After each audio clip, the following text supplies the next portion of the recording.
Il y en a qui rêvent d'une grande maison, il y en a d'autres qui rêvent d'avoir des enfants, d'autres rêvent de voyager, et moi, tout ce que je rêve, c'est de trouver le baume à lèvres idéal. Aujourd'hui, on se retrouve pour une vidéo que j'adore. Je juge la DA des baumes à lèvres spéciale édition enfance. Et oui, je reviens aujourd'hui à la fois pour noter les produits en tant que tels. Est-ce qu'ils étaient bien? Est-ce qu'ils étaient iconiques? Est-ce qu'ils étaient délicieux? Mais je vais aussi juger le design. Est-ce que le design était bien conçu? Est-ce que la DA était au rendez-vous?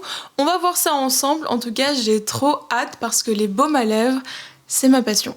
Je vous retrouve avec ma petite liste sur mon ordinateur sur Figma. Et du coup, j'ai créé des petits dossiers pour pouvoir ranger les baumes à lèvres. Et je vous ferai des petites apartés, textures, odeurs, souvenirs, nostalgie, tout ça. On commence avec le dossier le moins bon, Belle Poux. Ça, c'est les baumes à lèvres, il n'y a rien à garder. Il y a tout à jeter, donc Belle Poux. Do the Job, franchement, pas incroyable. Pas incroyable, mais vas-y.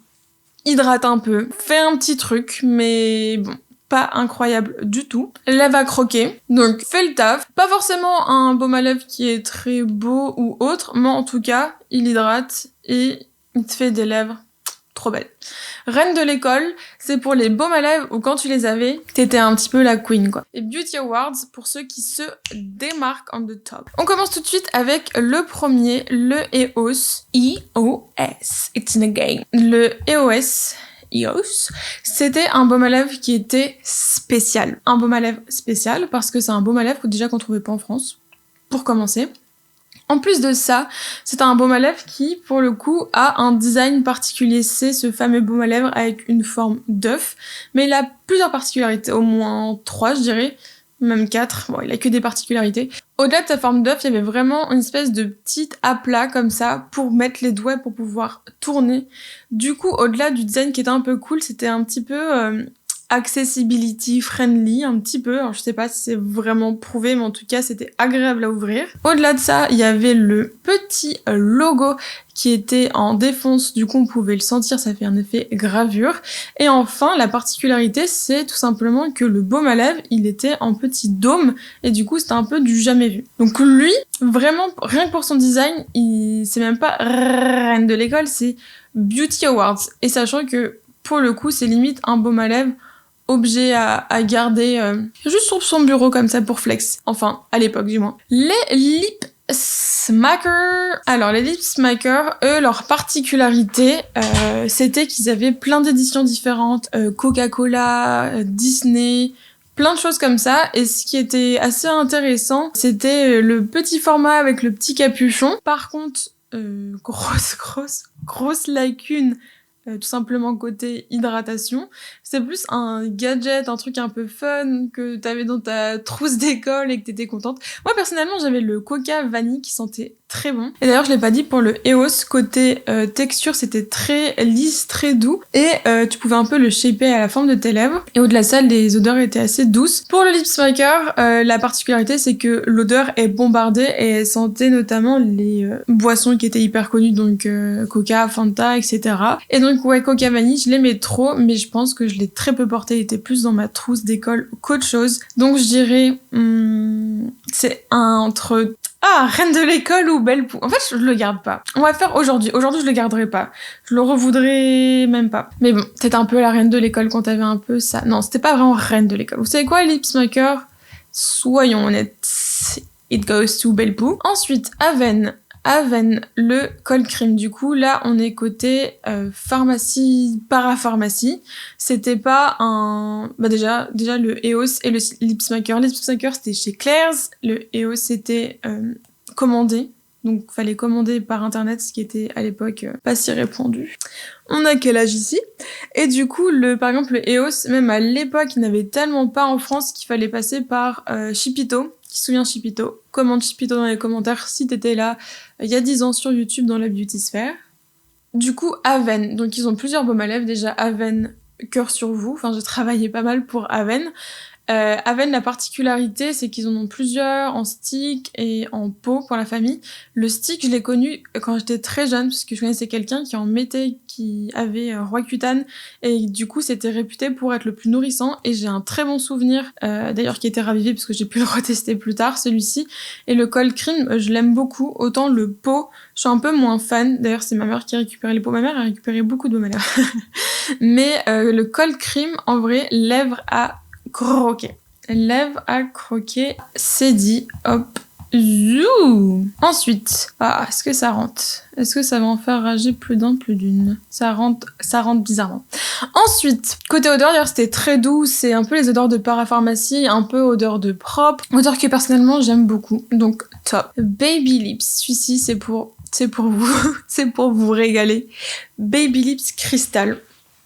J'ai pris une édition spéciale parce que celle que j'avais, moi du coup j'avais Pink Punch, et Pink Punch c'était un rose classique mais il n'y avait pas les petites paillettes en plus, et là c'est l'édition cristal avec les petites paillettes, c'est un peu fancy. Les Baby Lips, quand ça a débarqué, donc déjà c'était trouvable en grande surface, mais quand ça a débarqué, c'était genre waouh, des baumes à lèvres mais teintés, mais stylés, parce que les baumes à lèvres teintés ça existait déjà un peu à l'époque, notamment avec Labello fraise, d'ailleurs on va voir Labello dans pas si longtemps que ça, mais les Baby Lips c'était la classe. Les Baby Lips c'était genre petite odeur, petite couleur, la couleur était très légère, mais l'odeur était assez stylée, et pour le coup Baby Lips, là t'étais la reine de l'école, là tu flexais. Le mien je l'ai jamais fini, du coup voilà, mais je l'ai beaucoup aimé.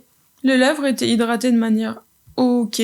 C'était pas incroyable, mais c'était quand même ok. Donc pourrait aller aussi dans Do the Job, mais clairement avec les Baby Lips, t'es la reine de l'école. Donc reine de l'école. Ensuite, petite photo. Alors, photo qui vient de chez Raton Laveur, le blog. J'ai laissé le tag. Oh non, c'est coupé? Ah oui, comme ça. Eh ben pardon pour le cadrage de la vidéo qui était du coup très aléatoire. J'ai changé d'ordinateur, j'ai changé tous mes settings, je suis bien désolée. Ensuite, Yves Rocher. Alors, Yves Rocher, donc cette image, j'ai pas réussi à trouver de pack shot parce que c'est des packs qui existent plus, ils ont été repackagés depuis longtemps. Donc, on rend à Raton Laveur ce qui est à Raton Laveur, donc vous pouvez voir l'image. C'était ces petits sticks chez Yves Rocher, on pouvait les trouver près de la caisse, notamment près de la caisse. Et il y avait plein de parfums différents, je me rappelle, j'ai déjà eu le Hydra et j'ai déjà eu le Karité, il me semble. Mais d'ailleurs, c'est l'ancienne typo Yves Rocher, tout ça. Aïe aïe aïe. Est-ce que c'est l'ancien logo? Y a pas les empattements, mais on dirait... Bref, c'est peut-être l'ancien logo également. En tout cas, Yves Rocher, c'était un peu le baume à lèvres que tout le monde avait. Il était assez fin. Et d'un point de vue design, c'était hyper intéressant parce que comme il était fin, il était aussi hyper facile à prendre en main et il avait un twist en dessous, je me rappelle, de la petite molette était très fine. Je trouvais que peut-être le design est pas si pire quand on y pense parce que c'est à l'époque. Le design est pas si pire même si c'est pas ma cam. Et pour le coup, ça hydratait. Yves Rocher, vous savez quoi? Et bah vous allez dans lèvres à croquer, tout simplement. Désolée pour l'image qui est pas ouf. Labello. Est-ce que Labello, ils ont pas tout Kenny Ken le game? C'est-à-dire, Labello, on a quand même eu un glissement où genre Labello, ça a été utilisé pour dire baume à lèvres, t'as pas du Labello sur toi, est-ce que t'as du Labello ou je peux avoir ton Labello? C'est quand même assez ouf d'avoir réussi à intégrer le dictionnaire ou le langage commun. Du coup, Labello, en vrai, d'un point de vue marketing, ils sont hyper forts, même dans la culture française, mais d'un point de vue plus, est-ce qu'ils sont performants ou autre? Pour moi, les Labello, c'est des baumes à lèvres que t'as s'il y a que ça, mais je les trouve asséchants. Et j'ai eu aussi la version à la fraise. Et pour le coup, je me rappelle de souvenirs où je mettais mon Labello à la fraise. Et en fait, ce qui se passait, c'est que ça faisait le espèce de overline. Mais à l'époque, l'overline, c'était pas à la mode. On aurait plutôt dit que tu mangeais des groseilles et que t'en avais un peu partout. Donc pas slay du tout. Pas slay. Et en plus, du coup, comme je vous disais, je trouvais que ça desséchait un petit peu les lèvres. Donc, difficile parce que entre Beauty Awards, parce que ils ont slay le game en France, et en même temps, si je suis très honnête avec vous, je suis désolée. Aïe aïe aïe, ça va à la belle poule. Ouais. Non, si ça va Labello. Par contre, Labello, si vous voulez une petite anecdote en plus, ils ont repackagé et maintenant leur capuchon. D'ailleurs, leur capuchon, c'est assez agréable ici. Il y a une petite... je peux le remettre en plus gros pour qu'on voit bien. Ici, il y a un petit puits en haut. Alors, on ne voit absolument rien sur ce que j'ai zoomé. Et la petite particularité, c'est que maintenant, ils ont fait un capuchon un peu de biais. Why not, hein? Why not? Ça donne un côté un peu plus dynamique. Ouh. Ensuite, Carmex. J'ai pris les deux. Pourquoi? Parce que je trouve qu'ils sont pas égaux. Carmex, qui se souvient des Carmex, qui se souvient des Carmex. Il y a pas de chanson comme ça, je sais pas ce que je fais. Mais du coup, Carmex, classique comme ça, eux, désolé le design, ils ont tout compris. Ils ont tout compris. Une couleur qui tabasse. Le jaune. Le jaune, il tabasse. Le rouge avec le jaune, ça double tabasse. Ensuite, on a les petits encarts comme ça, asymétriques. On a la petite fonte un peu condensed, qui va bien. On a aussi quelque chose d'assez épuré en termes d'information. Même si on a une petite promesse ici, petite tagline, etc., ça reste assez léger. Et du coup, le jaune, vraiment, c'est leur point fort. Et Carmex, c'était comme EOS, c'était le baume à lèvres à avoir. Et vous serez ravis de savoir qu'il est encore dans la salle de bain de ma maman. Le Carmex, autant le pot, je l'avais pas mal saigné, mais la particularité d'ailleurs du Carmex, et je me rappelle c'est aussi ça qui divisait à l'époque, c'est que le Carmex il a un effet mentholé, il a un effet un peu frais, un peu piquant, et ça peut dérouter au début, ça peut ne pas être agréable pour certaines personnes, et du coup le Carmex c'est très oui mais non. Ça me rappelle des bons souvenirs, personnellement ça me rappelle de très bons souvenirs. Et je les ai utilisés, hein. Je pense que lui, je l'ai fini. D'ailleurs, il y aurait dû avoir une catégorie, j'ai vraiment fini, parce que j'en ai testé des baumes à lèvres, j'en ai testé, mais il n'y en a pas beaucoup que j'ai fini, que j'ai re-racheté, etc., puisque la plupart du temps, ils étaient pas incroyables. Mais le Carmex, franchement, j'ai envie de le mettre dans Reine de l'école. Reine de l'école, parce que ils sont forts, mais non, en vrai, ils sont encore plus forts en design, vous savez quoi. Allez, donc, lui, en plus, c'était l'édition cerise, et lui... do the job. Même si aujourd'hui je rachèterai pas, je trouve qu'ils sont assez chiants et je crois qu'au niveau compo, c'est pas ça. Mais bon écoutez, je me suis pas renseignée vraiment pleinement dessus. Ensuite, oula, l'image la plus petite. Hero, hooray, hero. Hero, c'est une marque qu'on trouvait à l'époque dans les... pas dans les Abercrombie, dans les American Apparel. Dans les American Apparel, il y avait ces baumes à lèvres là qui étaient vendus, pareil, dans les rayons un petit peu accessoires, beauty, tout ça. Ils vendaient pas grand chose, mais ils vendaient cette marque, et je l'avais découverte à l'époque, puis après voilà, sur YouTube, la sphère beauté, tout ça. Et cette marque, il faut dire que, c'est une marque que je porte toujours dans mon cœur. Aussi, c'est une marque vegan, et je suis vegan, donc c'est possiblement une des marques que je pourrais racheter dans le lot. Et en fait, j'ai eu plusieurs versions. J'ai eu la version Earl Grey qui sentait super bon, et pareil, en termes de senteur et de sensorialité, je trouve ça hyper smart d'avoir des parfums un peu plus stylés que genre les fruits en général. Et d'un point de vue design, ils sont légèrement ovales, donc en prise en main, ils sont hyper agréables, et ils ont un bouchon, un capuchon transparent. Donc pareil, c'est assez joli, on a envie de voir, et la molette, pareil, elle est transparente, donc design, ils sont hyper beaux, et c'est des baumes à lèvres que je porte dans mon cœur, donc vous savez quoi, vraiment, je vais les mettre dans Beauty Awards, et comme je vous disais, c'est typiquement un des seuls. Oui, je sais, ça dépasse, j'ai pas pu tout détourer, c'est compliqué d'être DA à temps plein et illustratrice et faire des vidéos sur YouTube. D'ailleurs, n'hésitez pas, j'en profite pour vous dire, si vous aimez ce genre de vidéos, si vous aimez être là en mode à se replonger dans des souvenirs, à juste se poser et écouter des vidéos, n'hésitez pas à laisser un commentaire ou même à vous abonner, parce que ça me donne énormément de force. Et en fait, YouTube, c'est clairement pas mon métier, c'est quelque chose que je fais à côté et que j'aime trop. Mais du coup, un petit coup de force, un petit coup de pouce, un petit coup d'amour, ça fait la différence, donc n'hésitez pas. Merci beaucoup. Ensuite, Burt's Bees. Who remember? Burt's Bees. Burt's Bees, c'est des slayers en... J'avoue, il y a plein de marques américaines, mais c'est parce que la beauty sphere, il y a 10 ans sur YouTube, c'était majoritairement des marques américaines qu'on n'avait pas. Et moi, tous ceux que je voulais avoir, c'était ceux-là. C'était pas des marques françaises, même très chouettes, de pharmacie, parapharmacie, de grande moyenne surface, de plein de choses comme ça. Moi, ce que je voulais, et je pense que vous aussi, c'était genre Burt's Bees. Bon, Burt's Bees, aujourd'hui, je rachèterais pas, tout simplement, c'est fait à base de miel, et j'en consomme pas. Mais Burt's Bees, ils étaient forts, et je trouve je me rappelle que je les aimais beaucoup d'un point de vue, ils laissaient des belles lèvres, etc. Ils avaient aussi toute une gamme avec, je sais, un à la grenade, un à la pomme, etc. Et ils étaient très chouettes, ils faisaient des petits bundles parfois de 3-4. C'était grave cool. Ils étaient durs à trouver, on pouvait les commander sur iHerb. Qui se souvient de iHerb? Du coup, Bird Bees, je mettrais dans lèvres à croquer parce que autant je pourrais les mettre dans Beauty Awards, mais ils étaient moins impactants que genre un Carmex ou un EOS. Donc lèvres à croquer, c'est déjà pas très bien. Ensuite, Vaseline, mais comme ça, il y en a, ils vont être en mode Vaseline. Mais vous savez pas, mais Vaseline, ils ont sorti des petits pots en mode pot baume à lèvres. Et c'était vraiment un truc hyper stylé de se dire, ah j'ai mon tout petit pot mignon et tout. Et ils ont fait plein de parfums différents. D'ailleurs, en faisant cette vidéo, j'ai vu que leur version à la fraise a gagné un prix l'année dernière, en 2025. Donc c'est quand même un produit qui est toujours beaucoup vendu. Et je trouve qu'ils sont forts. Là, je vois, je sais pas si c'est le packaging de base de l'époque ou pas, Lip Therapy. Et je vois que potentiellement, ils l'ont déposé. Exactement, ils l'ont déposé. Il y a le petit R ici. Et du coup, je trouve ça assez fort. Lip Therapy, ça sonne hyper bien. C'est assez fort. Le côté miniature, c'est quelque chose qui fonctionne très bien aussi. C'est-à-dire, le pot de Vaseline de base, il est taille moyenne. Et là, pour les lèvres, ils ont sorti des petits formats à mettre dans son sac, etc. Et le côté, je connais le produit de taille standard, mais je possède le même en petit, en mignon. Et bah, c'est quelque chose qui marche aussi très bien. Donc, je trouve ça assez smart. Personnellement, d'un point de vue efficacité, etc., j'ai pas envie de le mettre très très loin. Il faut savoir que la Vaseline, donc, c'est principalement à base de gelée de pétrole, Petroleum Jelly. Et c'est du coup un agent qui est principalement occlusif, c'est quand même un agent qui fait de la rétention.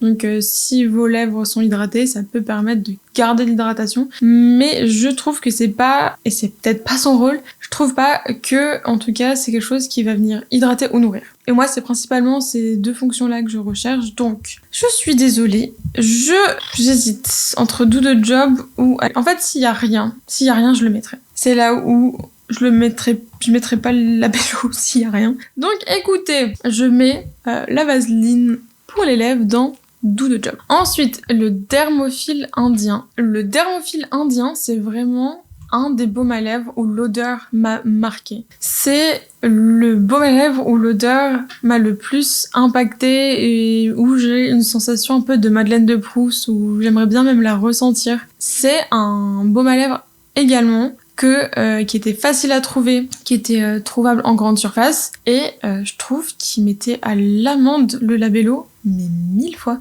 D'ailleurs, j'ai oublié de préciser, mais certains labellos ont pas le même effet sur tout le monde, bah, c'est comme les crèmes ou autres, mais du coup, c'est intéressant de se dire, moi, il y a beaucoup de labellos que j'ai pas aimé. Vous l'avez entendu? Vous l'avez entendu celui-là? Il y a beaucoup de labellos que j'ai pas aimé. Je vais vous dire baume à lèvres.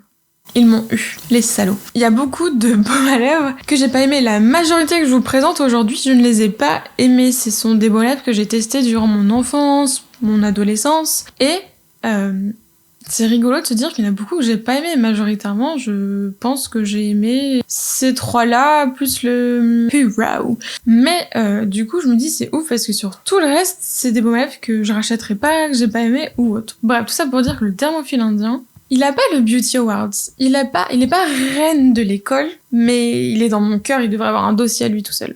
Il devrait avoir un dossier à lui tout seul, il ne l'a pas, c'est pas grave. Je le mets dans lèvres à croquer, je l'aime toujours, faudrait que je vois si sa compo elle est ok ou pas, mais j'aime beaucoup. Nuxe, c'était un peu reine de l'école. Nuxe, c'était stylé. Nuxe, il y avait deux formats, donc j'ai galéré à retrouver l'ancien packaging pot, je suis pas sûre que ce soit lui.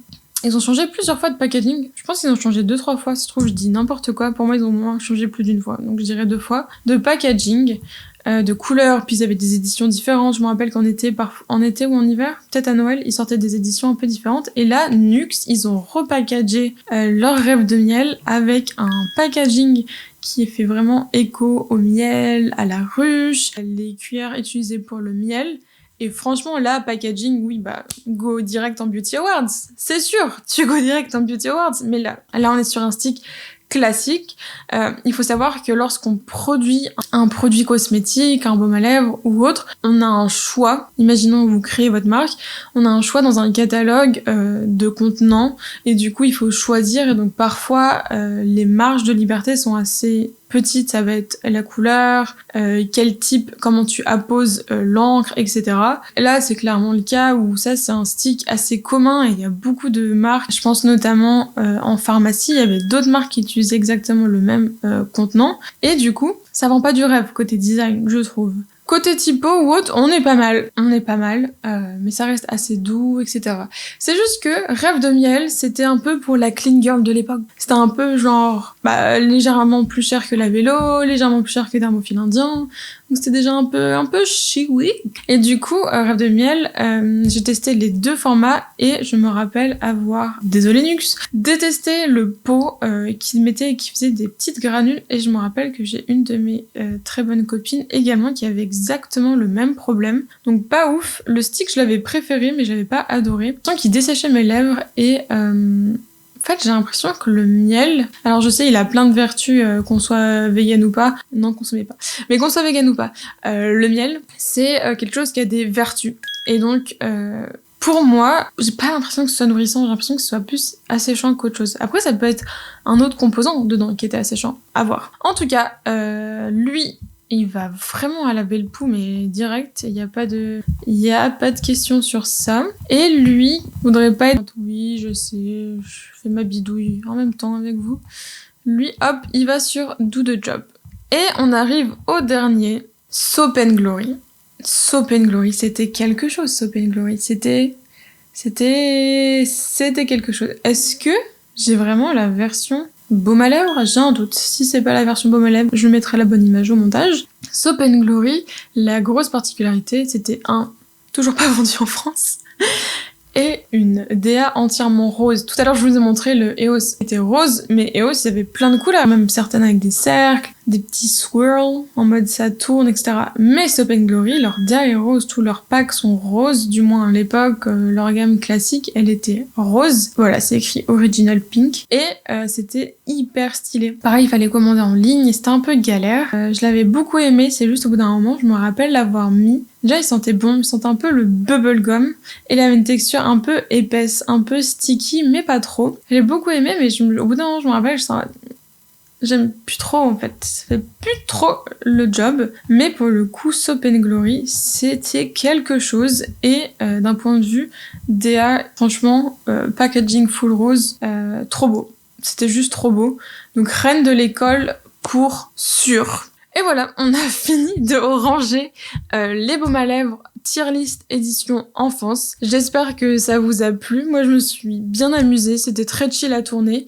J'espère que ça a ravivé quelques souvenirs. Si vous vous souvenez de quelques-uns, n'hésitez pas à me dire dans les commentaires. J'ai sélectionné ceux auxquels j'ai pensé, mais il y en a plein d'autres. Et surtout, si vous voulez une édition soit huile à lèvres, soit baume à lèvres plus en mode beauty, en mode plus adulte, dans le sens où ça va être après l'adolescence que je les ai testés, ou même ça va être des baumes à lèvres un peu plus luxe ou plus beauté, tourné plus maquillage. N'hésitez pas parce que je serais ravie de faire cette édition aussi. Je vous remercie d'avoir regardé la vidéo. N'hésitez pas à laisser un petit commentaire pour me donner de la force ou à vous abonner. Et moi je vous dis à la prochaine, des kissous.